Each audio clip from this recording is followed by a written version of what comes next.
There's an invisible truth most people ignore. It's not just what you do during the day that shapes your soul, but what you allow inside you before you fall asleep. At night, in many homes, excess has taken over. Blue light flooding our eyes, social media firing off notifications like silent bullets, the brain spinning and overthinking, the heart weighed down by silent guilt, and the relaxation habits that promise rest but only deliver numbness. Dallas Willard, one of the greatest thinkers in Christian spiritual formation, once said that real discipleship doesn't happen only in worship services. It happens in the unguarded spaces of life, like how you end your day, what enters you when the world has already slowed down, what seeds are you planting in the final conscious hour of your day. We live in an age where many try to survive emotionally and spiritually while being drained to the last drop once the sun goes down. It reaches a point where the problem isn't the busy day anymore, it's the empty soul at night. What I want to share with you here didn't come from a desire to be more productive, nor from a self-care trend. These 7 nighttime habits were survival choices. They came when my mind was burning out, when my faith felt like it was sinking under exhaustion, when I realized that if I didn't change my nights, I would lose my days, and maybe my essence. So if you've been going to bed feeling heavy and waking up emptier than when you fell asleep, this video is for you. 1. Turning off the screen is more spiritual than it seems. For a long time, I thought using my phone until I fell asleep was harmless. It's just one video before bed, I'd say, until I realized my soul was going to sleep with too much noise. Science is clear. Blue light from screens reduces melatonin production, the hormone essential for sleep. But what almost no one talks about is the spiritual impact of that. When you go to bed with your brain on high alert, images flashing, sounds cutting through the silence, your mind doesn't enter rest. It enters artificial vigilance. Sleeping with an inflamed mind is like trying to pray with noise inside your heart. And in those moments, God might whisper, but the screen shouts louder. It's like trying to rest while your soul is still running at full speed. Your body may lie down, but your spirit stays trapped in a spiral of stimulation.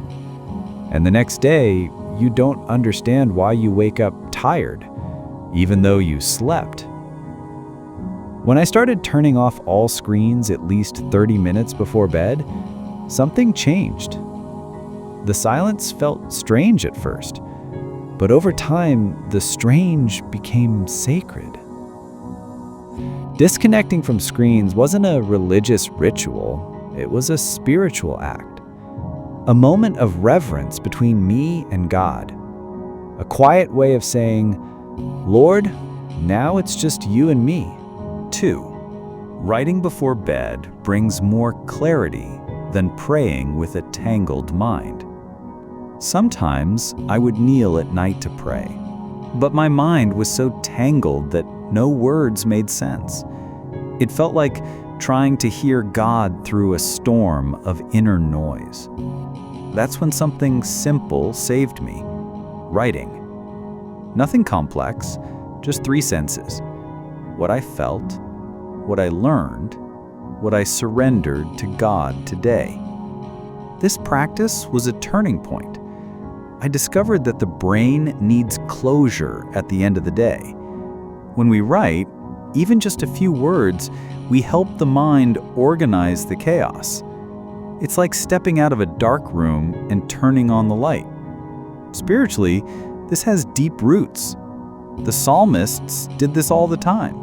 They poured their laments, their fears, their joys into words. Writing was prayer. It was a way to turn confusion into surrender. And it's not about keeping a perfect journal. It's about naming your emotions, about recognizing God's presence even in the messy parts of your day.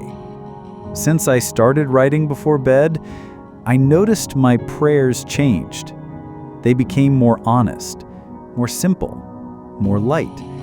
It's as if writing opened up space in my soul, and only then could I truly listen. Sleep stopped being an escape. It became an act of surrender, where the pen became a bridge between my heart and heaven. 3.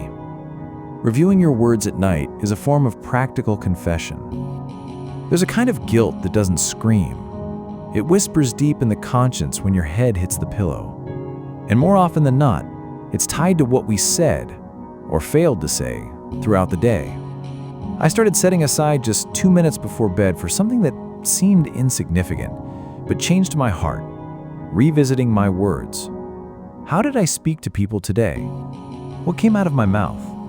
Was I kind? Was I too harsh? Did I stay silent when I should have encouraged? Proverbs 18:21 says, "The tongue has the power of life and death."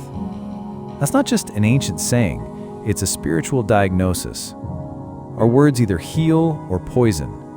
We build or we break, often without even realizing it. In this brief moment of review, I began to see how small, accumulated words turned into silent burdens, an impatient tone, a criticism dressed as advice, a silence that should have been comfort. But when I run this nighttime filter, something deeper happens. It's not self-condemnation, it's practical confession. It's acknowledging, surrendering, and, if needed, deciding to make it right. This practice has helped me pray more truthfully and sleep without carrying the weight of unresolved words. Reviewing my speech became a way to guard my soul, not out of moral paranoia, but out of a longing for spiritual lightness. Because words are never just sounds. They leave marks on us, on others, and before heaven. 4. Repeating simple truths restores the weary soul. Some nights the soul feels so worn out that even a long prayer can't find its place. In those moments, I discovered something surprising. Repeating a single short biblical truth with intention becomes a quiet spiritual remedy. This isn't about mindless repetition, and it's certainly not turning scripture into some mystical mantra. It's something deeper, a way of remembering with both body and heart who God is and who I am in Him. Neuroscience confirms what faith has long known. Conscious repetition, especially before sleep, reinforces neural connections. It directly shapes how our brain processes reality. What you dwell on before sleep influences how you wake up. My practice is simple. I take a deep breath, close my eyes, and slowly say, "Your grace is enough for me." Again and again, until it's no longer just a sentence, but a place where I can rest. This truth, repeated with surrender, doesn't just calm me, it reorients my soul. It shifts my focus from scarcity to God's sufficiency, from fear to trust, from fatigue to faith. When the mind is too tired for big thoughts, small truths repeated in faith are more than enough. They're invisible balm. Sometimes it's not content we lack. It's consistent contact with the truth we already know, but forget when the day stretches us too thin. 5. Sleeping as an act of trust, not escape. There's a subtle but profound difference between someone who sleeps to escape and someone who sleeps to trust.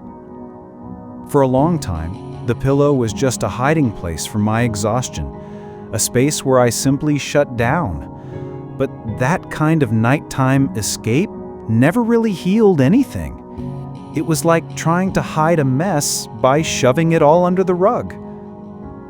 Then I came to understand something that changed the way I end my day.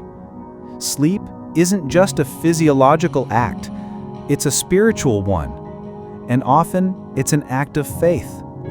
Before bed, I developed the habit of a short, honest prayer, not to fix everything, not to get all the answers, but to surrender sincerely whatever feels heavy and rest knowing that God is still awake.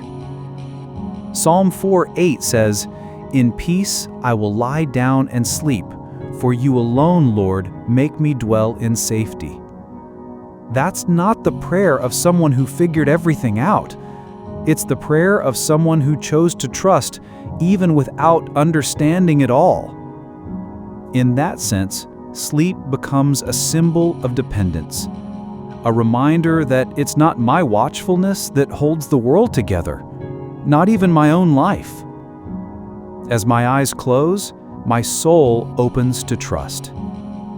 In the silence of the room, this prayer becomes an invisible gesture of surrender, a quiet recognition that even on the most exhausting days, I can still lie down with dignity, because I'm not alone. And little by little, sleep stopped being an escape. It became faith in the form of rest. 6. Preparing for tomorrow is a way to quiet the present. Some nights, the body is exhausted, but the mind keeps racing.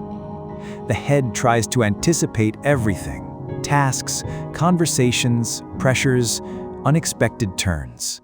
And in that whirlwind, peace slips away unnoticed.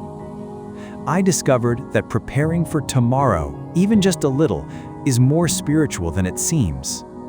Taking 5 minutes before bed to list 3 essential tasks, choose tomorrow's clothes, and tidy up the space just a bit isn't just about organization.